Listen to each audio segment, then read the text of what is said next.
ওই ব্যানার যখন ছিঁড়ে যাবে, রাস্তায় যেন লোকে পা দিয়ে মারিয়ে না যায়, তাহলে যতটা নেকি করেছো ততটা গোনা হবে।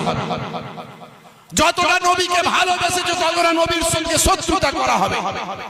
যে যেখানে পশ্চিমবঙ্গের, আমি মিডিয়ার মাধ্যমে বলতে চাই, পশ্চিমবঙ্গের যে যেখানে ব্যানার টাঙিয়েছে, গ্রামে গঞ্জে, রাস্তায়, পাড়ায়, নগরে, শহরে, প্রত্যেকটা ব্যানারের দায়িত্ব তাদের নিতে হবে।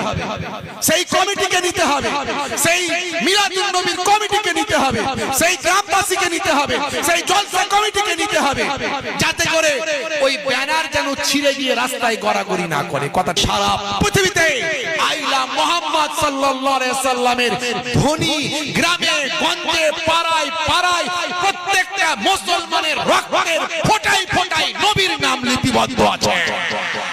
কথা ঠিক না ভুল বলেন? বন্ধুরা আমার, যারা মার খেয়েছে, যারা জেলে গেছে, নবীর জন্য গেছে।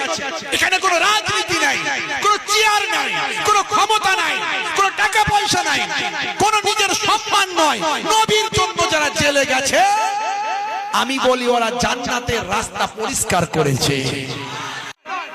আমরা জানি যে কানপুরের মতো জায়গায় উত্তরপ্রদেশে ঈদে মিলাদুন নবীর মিছিলে ইসালে সওয়াবে আইলা মুহাম্মদ সাল্লাল্লাহু আলাইহি ওয়াসাল্লাম ব্যানার লাগানো হয়েছে। সেই ব্যানারকে কেন্দ্র করে অনেক ঝামেলা। আমার নবী শান্তির বাণী ছড়িয়েছে, চুরি হয়েছে, চুরি বন্ধ করেছেন আমার নবী।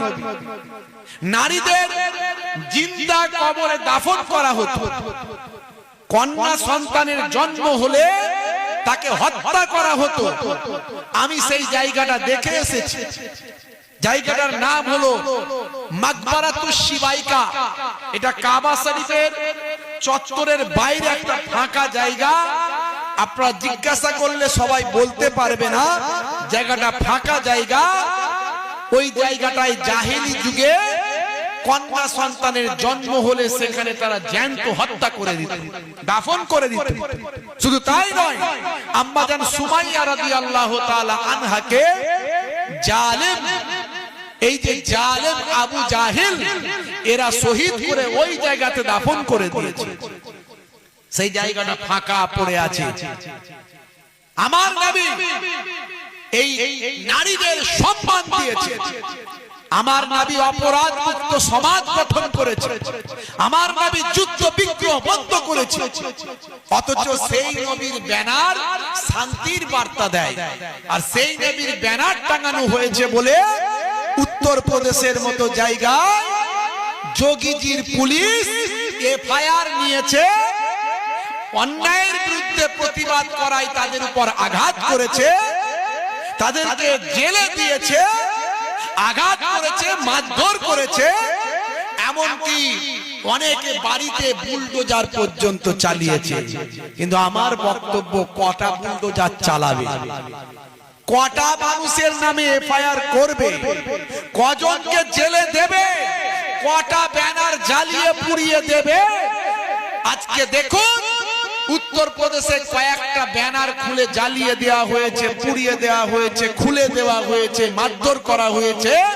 সারা পৃথিবীতে প্রত্যেকটা অলিতে গলিতে আই লাভ মুহাম্মদ সাল্লাল্লাহু আলাইহি ওয়াসাল্লামের ব্যানার লাগিয়ে দেওয়া হয়েছে। কটা পারবে? আমি তো এই জন্য বলি, আমাদের নবী প্রেম কমে যাচ্ছিল। এটা একটা মাধ্যম, সবই তো আল্লাহর ইচ্ছা। এর মাধ্যমে আমাদের নবী প্রেম অনেক বেড়ে গেছে। কথা ঠিক না ভুল? মুসলমান মার খাচ্ছে নবীকে ভালোবাসার জন্য। ওই মারটা মার নয়, ও জান্নাতে যাওয়ার রাস্তা ক্লিয়ার হচ্ছে।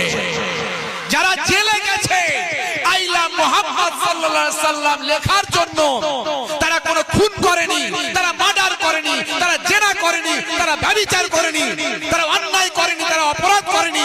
তারা তাদের নবীর ভালোবাসায় ব্যানার লাগিয়েছে। আপনি রাম, পুরুষোত্তম রামজিকে ভালোবাসেন, তার নামে স্লোগান দিতে পারেন, জয় শ্রীরাম বলতে পারেন, এটা আপনার অধিকার আছে।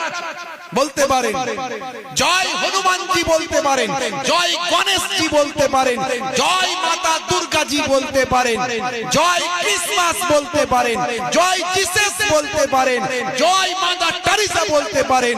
আর আমরা যদি আই লাভ মোহাম্মদ স্লোগান দিই, আমাদেরকে মার খেতে হবে।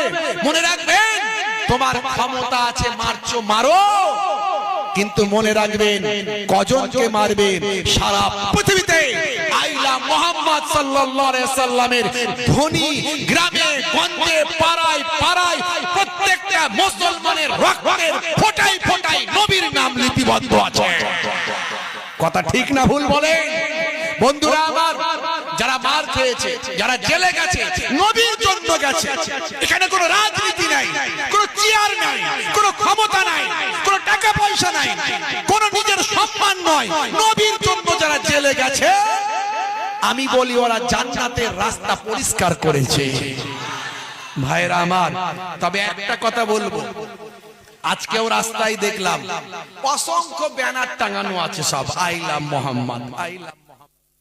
ব্যানার গুলো টাঙাচ্ছে, খুব ভালো কাজ করছেন। আমার নবীর ভালোবাসা শুধু হৃদয়ে থাকলে হবে না, বহিঃপ্রকাশ করতে হবে।